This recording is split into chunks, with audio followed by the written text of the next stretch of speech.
నమస్తే ఫ్రెండ్స్, నా పేరు తులసి చందు. ఈసారి ఆంధ్రప్రదేశ్ ఎలక్షన్స్ చాలా ఆసక్తికరమైనవి. మొత్తం దేశవ్యాప్తంగా బీజేపీకి ఎన్ని స్థానాలు వచ్చినా కూడా ఆంధ్రప్రదేశ్ లో మాత్రం 25 స్థానాలు లేకపోతే 24 స్థానాలు ఆల్రెడీ బీజేపీ జోబులో ఉన్నట్టే అని చెప్పి నేను గతంలో చేసిన వీడియోలో కూడా స్పష్టంగా చెప్పాను. ఆంధ్రప్రదేశ్ రాష్ట్రానికి సంబంధించి కాంగ్రెస్ పార్టీ ఒక కీలకమైన వ్యక్తిని నెల్లూరు పార్లమెంట్ బరిలో దింపింది.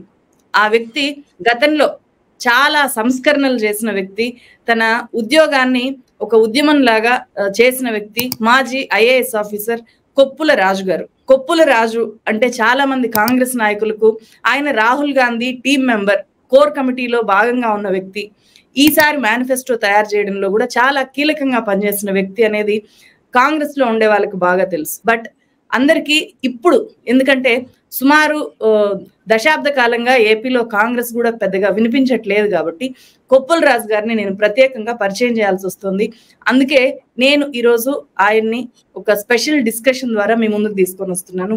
ఇప్పుడు ఎందుకు ఎలక్షన్స్ లో నిలబడుతున్నారు, అది కూడా కాంగ్రెస్ పార్టీ ఏపీలో పెద్దగా యాక్టివ్ గా లేని ఈ టైంలో ఎందుకు నెల్లూరుని ఎంచుకున్నారు, ఇవన్నీ కూడా ఆయన అడిగి తెలుసుకుందాము. Welcome to the discussion. ఏపీలో కాంగ్రెస్ పరిస్థితి పూర్తి డిఫరెంట్ గా ఉంది. ఏమాత్రం ఆశాజనకంగా లేని ఒక కండిషన్ లో మీరు తీసుకున్నది ఒక డేరింగ్ నిర్ణయం. అందులోనూ నెల్లూరు పార్లమెంట్ స్థానము ఎస్సీ రిజర్వ్డ్ కాదు, ఓపెన్ కేటగిరీ. అట్లాంటి ఒక ఓపెన్ సీట్ లో ఒక దళిత్ క్యాండిడేట్ గా, మాజీ ఐఏఎస్ అధికారిగా మీరు నెల్లూరుని ఎంచుకోవడానికి ప్రధాన కారణము ఏంటి? కాంగ్రెస్ అధిష్టానం మరి ఈ జిల్లాలో పనిచేసి 3 దశాబ్దాలు అయింది. మరి కాంగ్రెస్ అధిష్టానం నన్ను నెల్లూరు జిల్లా నుంచి నెల్లూరు పార్లమెంట్ అభ్యర్థిగా కంటెస్ట్ చేయమని చెప్పినప్పుడు మరి ఈ జిల్లాకు చెందిన వాడిని కాదు. మరి గత 30 సంవత్సరాలుగా ఈ జిల్లాతో అంత గట్టి అనుబంధం లేదు. ఎందుకంటే ఈ జిల్లా నుంచి పనిచేసిన తర్వాత కర్నూలు జిల్లా కలెక్టర్ గా చేశాను. ఆ తర్వాత రాష్ట్ర స్థాయిలో గ్రామీణాభివృద్ధి సంస్థకి హెడ్ గా అనేక సంవత్సరాలు పనిచేయడం జరిగింది. ఆ తర్వాత కేంద్రంలో సోనియా గాంధీ గారి అధ్యక్షతన ఉన్నటువంటి జాతీయ సలహా మండలిలో సభ్యుడిగా పనిచేయడం జరిగింది. ఆ తర్వాత రాహుల్ గాంధీ గారి యొక్క సూచన మేరకు ఐఏఎస్ పదవి విరమణ చేసి కాంగ్రెస్ పార్టీలో చేరి గత 11 సంవత్సరాలుగా కాంగ్రెస్ పార్టీలో పనిచేస్తున్నాను. కాంగ్రెస్ పార్టీకి సంబంధించినటువంటి ఎస్సీ వింగ్ కి అధిపతిగా ఉంటూ దేశం మొత్తంలో షెడ్యూల్ క్యాస్ట్ లీడర్స్ అభివృద్ధి కార్యక్రమంలో నిమగ్నమై ఉన్నాను. అన్ని రాష్ట్రాలు తిరుగుతూ ఉన్నాను. ఆ తర్వాత రాహుల్ గాంధీ గారు ప్రెసిడెంట్ అయిన తర్వాత వారి ఆఫీసులో హెడ్ గా, ఆ టీమ్ కి హెడ్ గా ఒక 2 సంవత్సరాలు పనిచేసి ఆ తర్వాత కాంగ్రెస్ వర్కింగ్ కమిటీ మెంబర్ గా ఉన్నాను. ఇప్పుడు కాంగ్రెస్ పార్టీకి సంబంధించినటువంటి 4 wings, SC, ST, OBC, minority wings కి అధిపతిగా, కోఆర్డినేటర్ గా ఉంటూ పనిచేస్తున్నాను. నేను నెల్లూరు జిల్లాలో కాంగ్రెస్ అభ్యర్థిగా కంటెస్ట్ చేయడానికి నాకు 3 కారణాలు ప్రస్ఫుటంగా ముందుకొచ్చాయి. ఒకటి, నెల్లూరు జిల్లాలో నేను చేపట్టినటువంటి సాక్షరతా ఉద్యమం ద్వారా ప్రభావితమైనటువంటి 70,000 వాలంటీర్స్, 6 లక్షల మంది ఎవరైతే అక్షరాస్యులు అయ్యారో వాళ్ళు, కళాజాతల్లో పాల్గొన్న వాళ్ళందరూ కూడాను నన్ను తప్పకుండా గుర్తుంటారని నమ్మకం. ఎందుకంటే వాళ్ళందరూ కూడా జీవితంలో ఒక మంచి అనుభూతి, వాళ్ళందరితో కూడా పర్సనల్ గా కనెక్ట్ అయ్యారు. ఆ తర్వాత అక్షరాస్యత ఉద్యమం అయిన తర్వాత పేద మహిళలు సంఘటితమయ్యి మా జీవితాల్లో మార్పు తీసుకొని రావాలనే ఉద్దేశంతో చేపట్టినటువంటి సారా వ్యతిరేక ఉద్యమానికి నేను అండగా నిలబడి కొన్ని వేల మంది మహిళల హృదయాల్లో చోటు చేసుకున్నాను. ఆ సారా వ్యతిరేక ఉద్యమం అనేది దేశం మొత్తంలో ఎంతో మంది దృష్టిని ఆకర్షించింది. రాష్ట్ర ప్రభుత్వం యొక్క పాలసీని కూడాను మార్చేదానికి ఇన్స్పైర్ చేసింది. అంటే మామూలుగా పైకి అందరికి దూబగుంటలో సారా ఉద్యమం స్టార్ట్ అయింది. రోసమ్మ అనే వ్యక్తి ఒక మామూలు మహిళ, నిరక్షరాస్యురాలు. బహుశా తర్వాత మీరు అక్షరాస్యత కార్యక్రమంలో ఆమె అక్షరాస్యురాలు ఉండొచ్చు. సాధారణ మహిళ, ఒక కామన్ ఉమెన్ ఇంత పెద్ద ఉద్యమాన్ని, పాలసీస్ ని, గవర్నమెంట్ ని ప్రభావితం చేసేలాగా చేయగలిగారు అని చెప్పి మాత్రమే తెలుసు. బట్ ఆ ఉద్యమం వెనుక మీరు అక్కడ కలెక్టర్ గా ఉండడము, అప్పుడు మీరు వాళ్ళ వెనుక ఎలా పనిచేశారు, ఆ నేపథ్యం కొంచెం చెప్పండి. అక్షరాస్యత కార్యక్రమం విజయవంతంగా పూర్తి అయిపోయిన తర్వాత పోస్ట్ లిటరసీ సెంటర్స్ అని, అంటే ఎవరైతే అక్షరాస్యులు అయ్యారో వారందరికీ కూడాను ఆ చదవటం, రాయటం అనేది ఇంకా బాగా నేర్చుకునేదానికి ప్రతి గ్రామంలో పోస్ట్ లిటరసీ సెంటర్స్ అనేవి స్టార్ట్ చేయడం జరిగింది. అక్కడ వాళ్ళకి కొన్ని పుస్తకాలు అందుబాటు చేయటం, ప్రతిరోజు న్యూస్ పేపర్ పంపించడం చేయటం మొదలెట్టాం.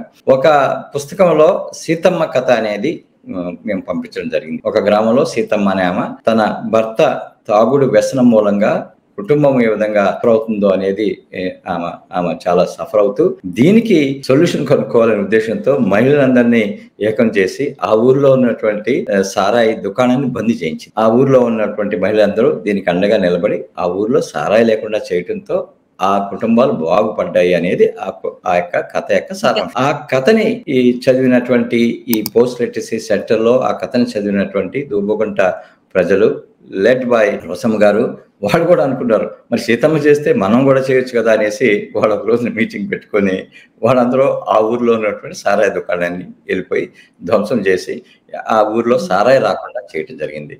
అటువంటి సారాయి దుకాణాన్ని ఆపిన తర్వాత నేను వెంటనే ఆ గ్రామంకి వెళ్ళి మహిళలందరినీ కూడాను శబాస్ అని, మీరు చేసిన పని చాలా మంచి పని, మీరు అక్షరాస్యులు అయిన తర్వాత మీ జీవితాన్ని బాగు చేసుకునే దానికి మీరు చొరవ చూపించారు, మరి మీరు ఈ చొరవ ద్వారా పేద మహిళలు ఏకమైతే ఏ విధంగా మీరు సంఘటితం కావచ్చు, మీ యొక్క సమస్యల పరిష్కారం చేయొచ్చు అనేది ప్రపంచానికి చూపించారు అని వారిని అప్రిషియేట్ చేయడం జరిగింది.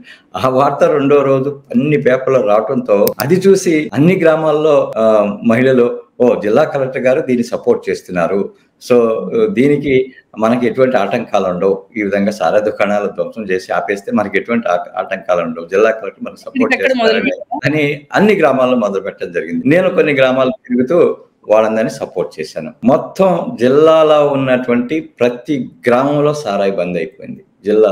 సో స్వాతంత్రం వచ్చిన కాడి నుంచి అప్పటి వరకు మొదటిసారి ఒక జిల్లాలో ఏ గ్రామంలో కూడాను సారాయి అనేది పంపిణీ లేకుండా ఉండటం అనేది మొదటిసారి. ఈ యొక్క విజయం అనేది మహిళల గుండెల్లో ఎంతో ఆత్మస్థైర్యాన్ని నింపింది. ఆ రోజుల్లో నన్ను వీళ్ళందరూ ప్రజా కలెక్టర్ అని పిలిచేవారు.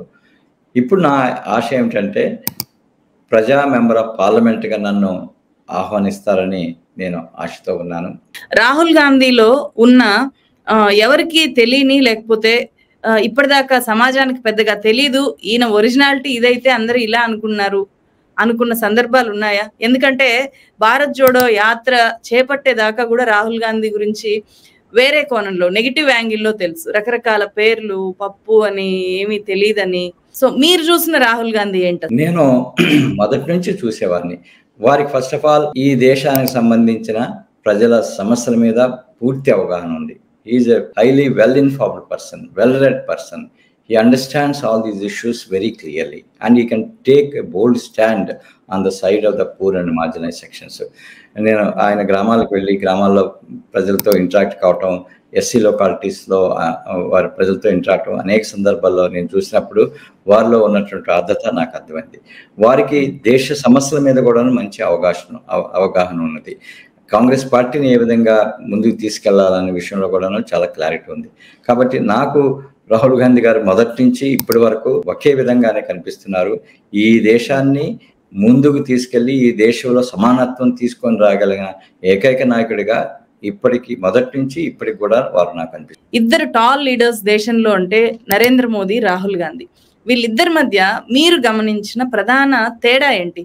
అఫ్ కోర్స్ మీరు నరేంద్ర మోదీతో కలిసి పనిచేసి ఉండకపోవచ్చు, బట్ బయటికి కనిపించే వ్యక్తిగా, మన ప్రధానమంత్రిగా ఈ 10 ఏళ్ల పాటు మీరు అబ్జర్వ్ చేశారు, మీరు ఐఏఎస్ ఆఫీసర్ గా కూడా చూస్తారు కాబట్టి ఆ దృష్టికోణం కూడా ఉంటుంది కాబట్టి ఇద్దరి క్యారెక్టర్స్ ని ఎలా చూస్తారు? రెండు తేడాలు ప్రస్ఫుటంగా నాకు అనిపిస్తుంది. ఒకటి, రాహుల్ గాంధీ గారు ప్రజల యొక్క గొంతుకు విని వారి యొక్క వాయిస్ ని చందన్ చేయాలి, బలోపేతం చేయాలి అనే దృక్పథం ఉన్నటువంటి నాయకుడు రాహుల్. నరేంద్ర మోడీ గారు ప్రజల ఆశయాలు, ప్రజల గొంతుకుతో నాకు సంబంధం లేదు, నా యొక్క సందేశం ప్రజలకి ఇవ్వాలి అనే దృక్పథంతో ఉన్నటువంటి లీడరు మోడీ గారు.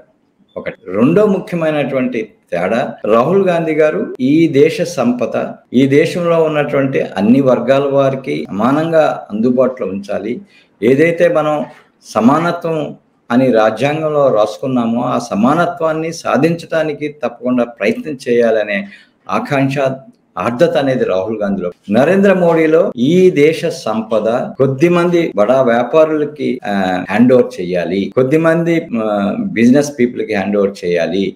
ఈ సమానత్వం అనే అంశం మీద ఏమాత్రం ఆ కమిట్మెంట్ లేనటువంటి వ్యక్తి నరేంద్ర మోడీ గారు. ఈ రెండు విషయాల్లో చాలా క్లియర్ గా వీళ్ళల్లో తేడాలు నాకు అనిపిస్తున్నాయి. మరి అన్ని గొప్ప గుణాలున్న రాహుల్ గాంధీ ఎందుకు ఒక నరేంద్ర మోదీ స్థాయి లీడర్ గా ఇప్పటికీ ఎస్టాబ్లిష్ అవ్వలేకపోతున్నారు? అయ్యారు అని మీకు అనిపిస్తుందా? రాహుల్ గాంధీ గారు ప్రజల హృదయాల్లో, ముఖ్యంగా పేద ప్రజల హృదయాల్లో ఒక లీడర్గా ఎస్టాబ్లిష్ అయ్యారని అనుకుంటున్నాను. ఎందుకంటే వారితో పాటు భారత్ జోడో యాత్ర, భారత్ జోడో న్యాయయాత్రలో వెళ్ళినప్పుడు నేను చూశాను లక్షలాది మంది ప్రజలు వారితో ఎట్లా కనెక్ట్ అవుతారు, ఏ విధంగా ఎంతో ప్రేమాభిమానాలతో వారితో మాట్లాడతారు. కాబట్టి ప్రజల హృదయాల్లో వీరు లీడర్గా ఎస్టాబ్లిష్ అయ్యారు అనటంలో ఏమాత్రం సందేహం లేదు. అయితే మోడీ గారు ఎలక్షన్స్లో వారు విజయం సంపాదించుకోవచ్చు. ఈ రెండు డిఫరెంట్ థింగ్స్. ఎలక్షన్లో గెలవటం అనేది అనేక అంశాల మీద ఆధారపడుతుంది. సో ఆ అంశాల్లో మోడీ గారు ఒక అడుగు ముందుకు వేస్తుంటారేమో కానీ ప్రజల గుండెల్లో ఇతను సరైన లీడరు, మా కోసం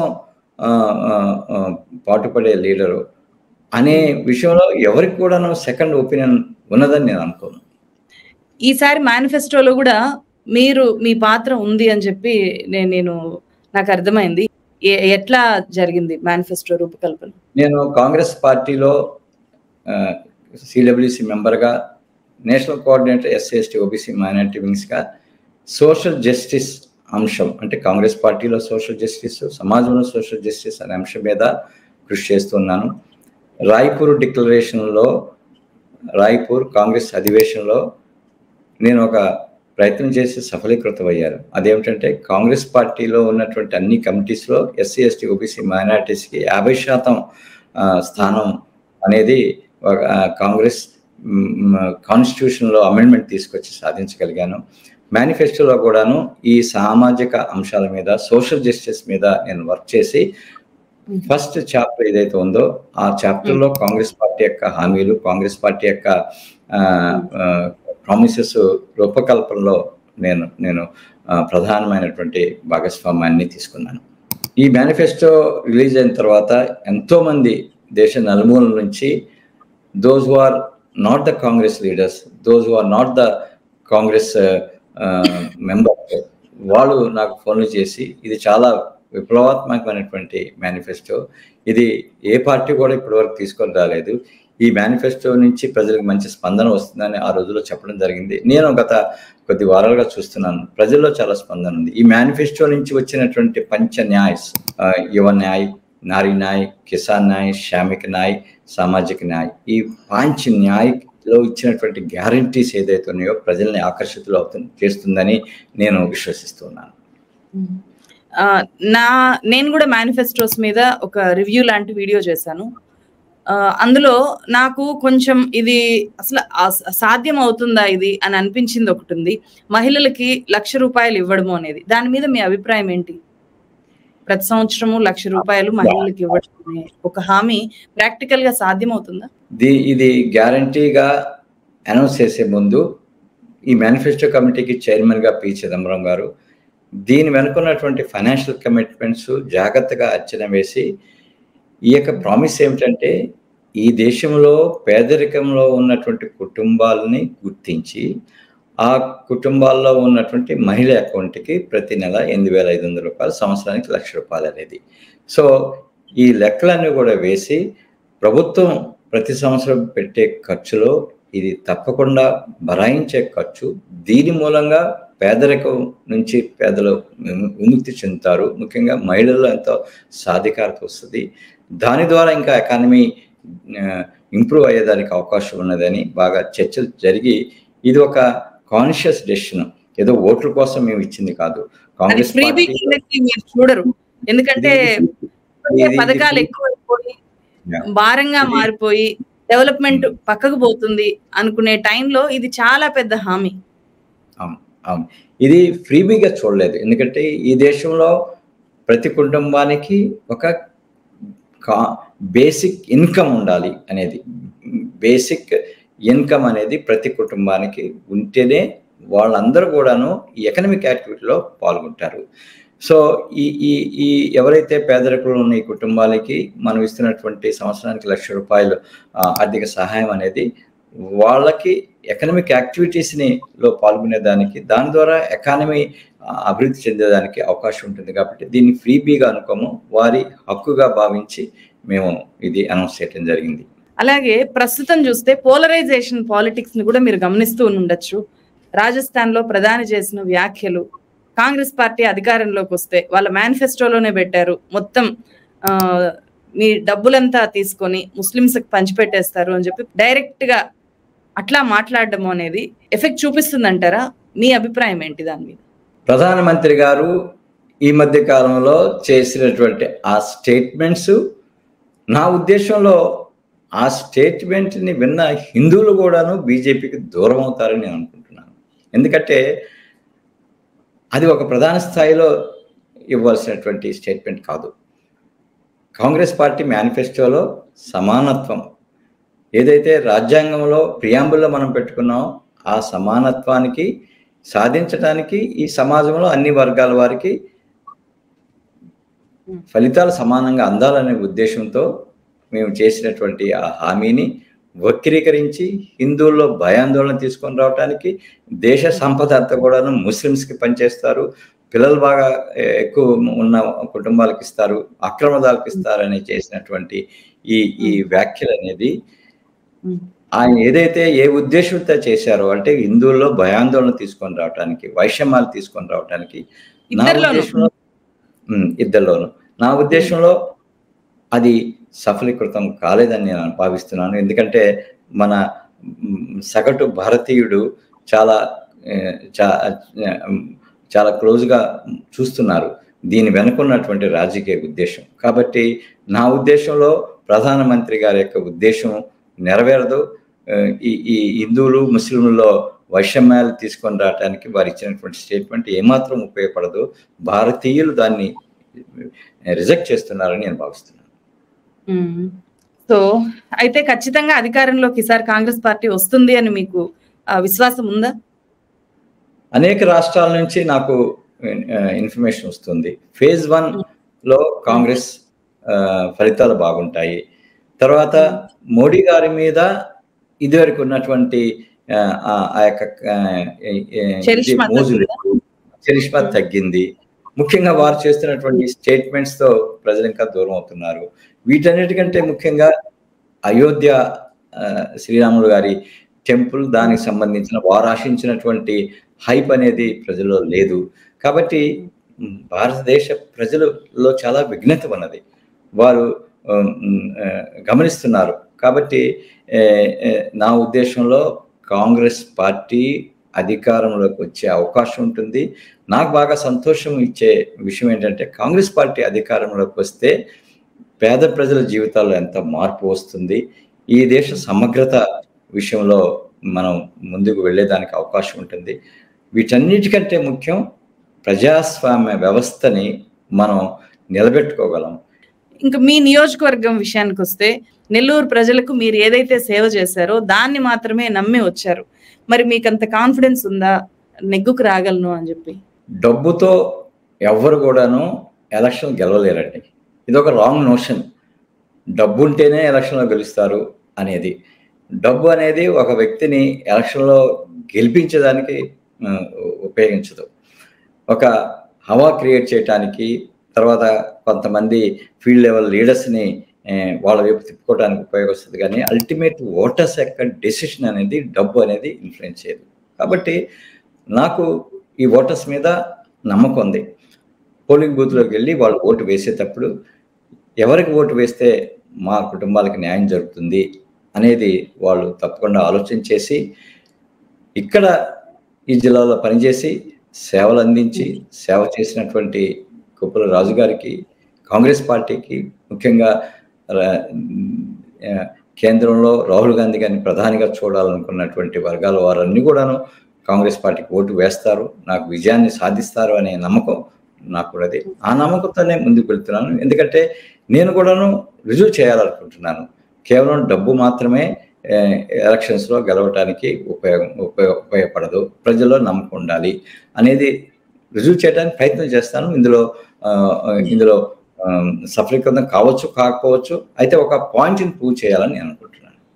మరి మీరు తీసుకున్నంత సీరియస్ గా కాంగ్రెస్ అధిష్టానము ఏపీని తీసుకోలేదేమో అని చెప్పి నాకు అనిపిస్తుంది. దానికి మీరు చెప్పండి. ఎందుకంటే ఇప్పుడు ఏపీలో బీజేపీ అస్సలు పోటీ చేయకపోయినా, లేకపోతే పోటీ చేసి ఓడిపోయినా కూడా బీజేపీ చేతిలో 24 నుంచి 25 స్థానాలు ఉన్నట్టే. ఇవి ఈసారి బీజేపీకి ఏదైనా కొంచెం మెజారిటీ తగ్గినా, లేదా కాంగ్రెస్ కూటమి, ఇండియా కూటమికి బీజేపీకి చాలా హంగొచ్చే పరిస్థితి వస్తే ఏపీ అనేది కీ రోల్ పోషించబోతోంది అనేలాగా ఉన్నప్పుడు కాంగ్రెస్ పార్టీ ఎందుకు ఏపీ మీద సీరియస్ గా కాన్సన్ట్రేట్ చేయట్లేదు?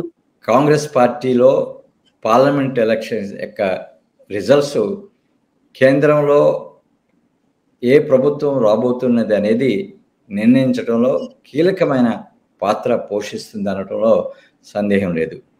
అందుకోసమే ఆల్ ఇండియా కాంగ్రెస్ కమిటీ ఈ ఎన్నికల్లో ఆంధ్రప్రదేశ్ కాంగ్రెస్ కమిటీకి కావలసినటువంటి మద్దతు, సపోర్టు ఇవ్వటంలో ఏమాత్రం వెనకాడలేదు. తర్వాత ఇక్కడ మేము వామపక్షాలతో నెగోషియేషన్స్ చేసి ఆ వామపక్షాలతో కలిసి పనిచేస్తున్నాము. వామపక్షాలు సిపిఎం ఒక పార్లమెంట్ సీటు, సిపిఐ ఒక parliament seat, 8 assembly seats CPM, 8 assembly seats CPI పనిచేస్తున్నాం. దానికి తగ్గట్టుగానే ఇక్కడ షర్మిలారెడ్డి గారు కాంగ్రెస్ పార్టీ కార్యకర్తలు అదే దిశలో అదే దృక్పథంతో పనిచేస్తున్నారు. తప్పకుండా ఆంధ్రప్రదేశ్లో కాంగ్రెస్ పార్టీకి విజయావకాశాలు మెరిగే అవకాశాలు ఉన్నాయండి. అయితే ప్రధానంగా ఏపీలో కాంగ్రెస్ పార్టీ ఇంత నిర్వీర్యం అయిపోవడానికి లీడర్షిప్ లేకపోవడమే ప్రధాన కారణం అని మీరు నమ్ముతున్నారా? అవునండి. కాంగ్రెస్ పార్టీలో ఉన్నటువంటి లీడర్స్ అందరూ కూడాను ఒక్కసారి అధికారం పోయేసరికి వాళ్ళందరూ బలోమంటూ అధికార పార్టీల వైపు వెళ్ళటం అనేది చాలా అవకాశవాదం. ఉదాహరణకి ఎప్పుడు నేను ప్రస్తావన చేస్తుంటాను, పక్క రాష్ట్రం అనేటువంటి తమిళనాడులో 50 సంవత్సరాలుగా కాంగ్రెస్ పార్టీ లేకపోయినా కూడాను ఏ జిల్లా వెళ్ళినా కూడాను ఎంతో మంది, వందలాది వేలాది మంది కాంగ్రెస్ కార్యకర్తలు చాలా జోష్ కనిపిస్తుంది.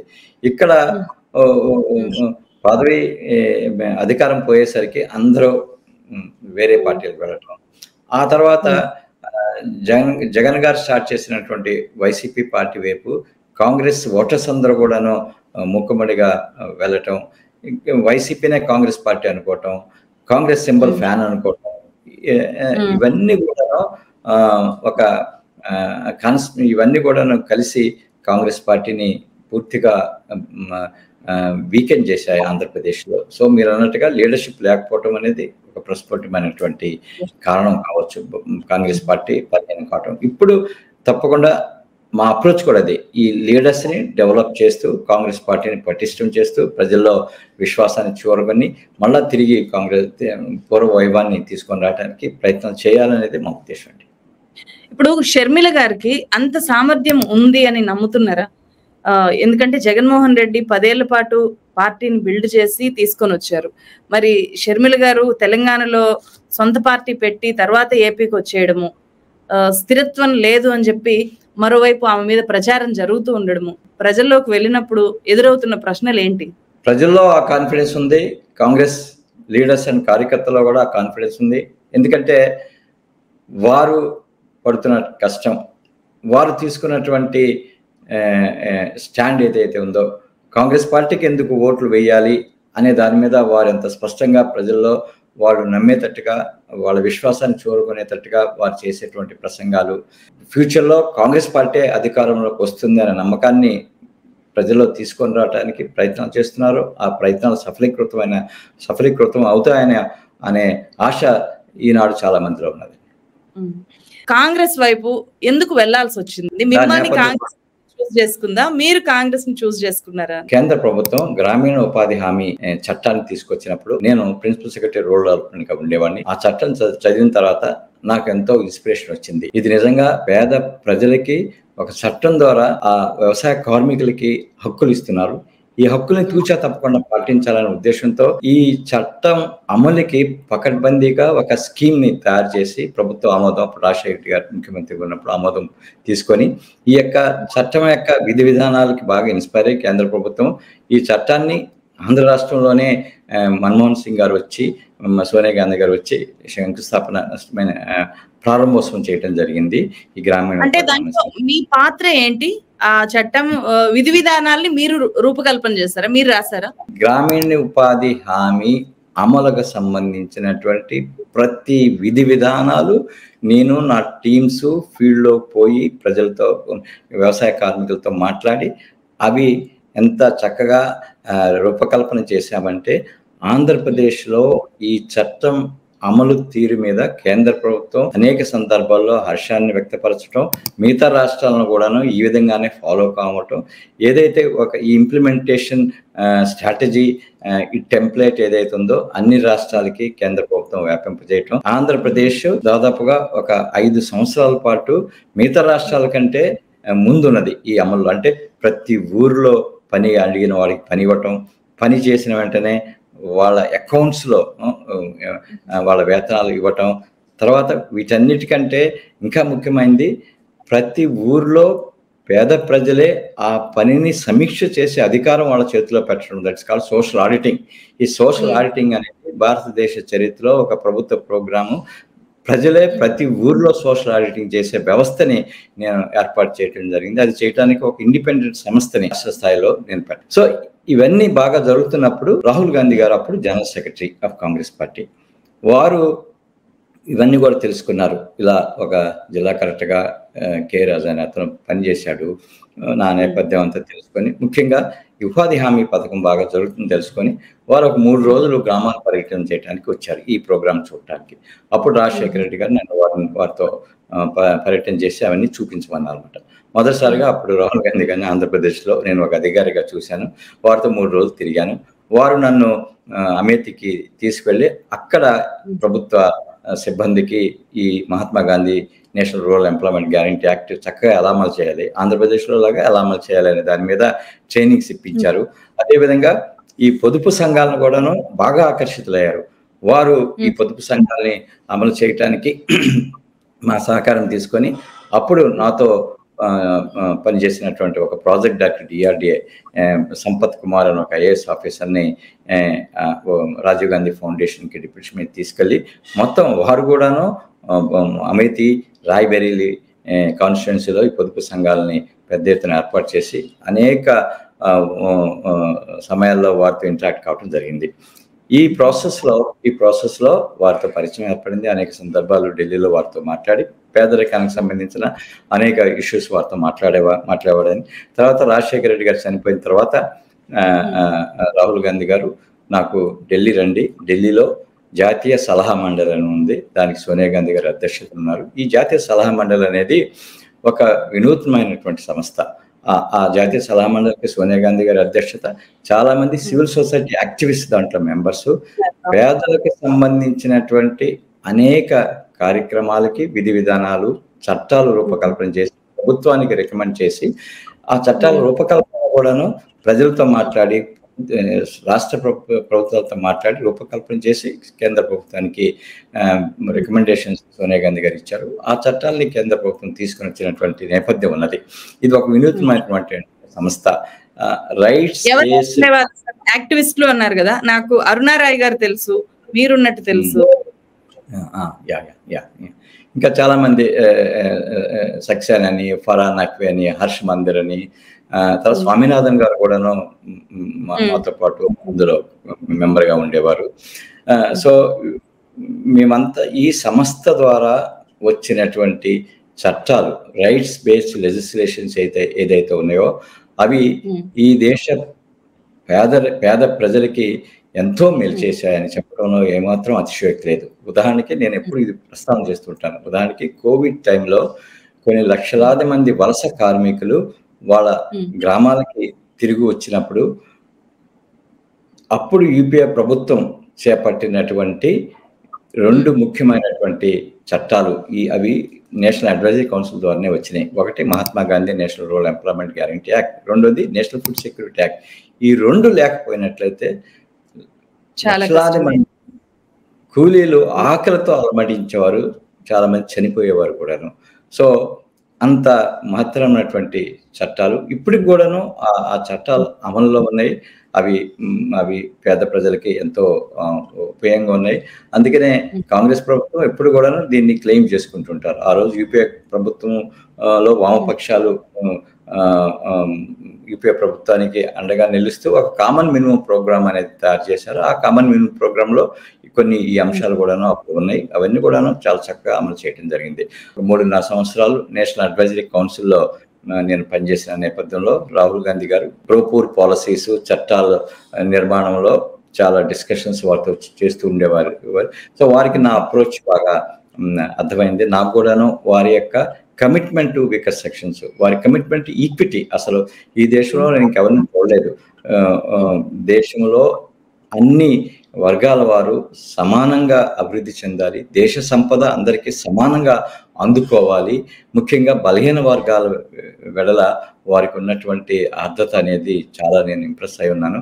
వారు ఒకరోజు నన్ను అన్నారు, మిస్టర్ రాజు మీరు కాంగ్రెస్ పార్టీలోకి వస్తే బాగుంటుంది, కాంగ్రెస్ పార్టీలో ప్రోపూర్ అప్రోచెస్ తర్వాత మరి ఈ కాంగ్రెస్ పార్టీలో ఉన్నటువంటి లీడర్స్ని ఈ యొక్క ప్రోపూర్ పాలసీ వైపు నడిపించడానికి మీలాంటి వారు అవసరం. అంటే కేవలం 20 సెకండ్స్లో నేను డెసిషన్ తీసుకొని అప్పటికి ఇంకొక కొన్ని నెలల్లో జాతీయ స్థాయిలో సెక్రటరీ అయి ఉండేవాడిని, జాతీయ స్థాయిలో గవర్నమెంట్ ఆఫ్ సెక్రటరీ అయి ఉండేవాడిని. అయినా కూడాను చీఫ్ సెక్రటరీ స్థాయిలో ఉండేవాడిని. అయినా కూడాను ఇంకా చీఫ్ సెక్రటరీగానో లేకుంటే కేంద్ర స్థాయిలో సెక్రటరీగా నాకు ఇంకా అవకాశం ఉన్నది అనేది పక్కన పెట్టి రాహుల్ గాంధీ గారితో పనిచేయాలి, వారి యజ్ఞంలో నేను భాగస్వాములు కావాలని నేను వెంటనే డెసిషన్ తీసుకుని సర్వీస్కి రిజైన్ చేసి కాంగ్రెస్ పార్టీ చేరడం జరిగింది. కాంగ్రెస్ పార్టీలో ఒక్క లాస్ట్ క్వశ్చన్, ఒకవేళ మిమ్మల్ని గెలిపిస్తే మీరు ప్రత్యేకంగా నెల్లూరుకి ఏం చేస్తారు, ఏం ప్రామిస్ చేస్తున్నారు ఇప్పుడు ప్రజలకి? నేను గెలిస్తే నేను నెల్లూరు జిల్లా అభివృద్ధి విషయంలో అనేక అవకాశాలు ఉన్నా కూడాను వాటన్నిటినీ గత 10 సంవత్సరాలుగా ప్రభుత్వాలు విస్మరించాయి. వాటి మీద నేను దృష్టిని కేంద్రీకరించి కేంద్ర ప్రభుత్వాన్ని ఇన్ఫ్లుయెన్స్ చేసి వాటన్నిటి మీద పనిచేయటము, తర్వాత ప్రజలతో రెగ్యులర్గా సంబంధాలు పెట్టుకొని ప్రజల యొక్క సమస్యలు వారి నుంచి తెలుసుకొని ఈ జిల్లా అభివృద్ధికి ప్రయత్నం చేస్తాం. సో ఇందులో భాగంగా కృష్ణపట్నం పోర్ట్ అనేది స్టార్ట్ చేసినప్పుడు ఏ ఉద్దేశంతో స్టార్ట్ చేశారో ఎంప్లాయ్మెంట్ జనరేషను అది పూర్తిగా విఫలమైంది ఆ పోర్ట్ని అదానికి హ్యాండ్ ఓవర్ చేయడంతో. తర్వాత ఈ జిల్లాలో అక్వాకల్చర్కి చాలా పొటెన్షియల్ ఉంది. ఇవాళ రేపు కరెంట్ ఛార్జెస్ పెంచడం ద్వారా కొన్ని వేల ఎకరాల ప్రాన్ పాండ్స్ ఖాళీ అయిపోయినాయి, ఇంకా ఖాళీగా ఉన్నాయి.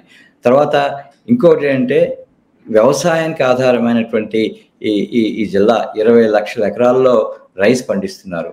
అయితే ఈ రైస్కి సంబంధించినటువంటి హై ఈల్డింగ్ వెరైటీస్లో రీసెర్చ్ ఏమాత్రం జరగలేదు.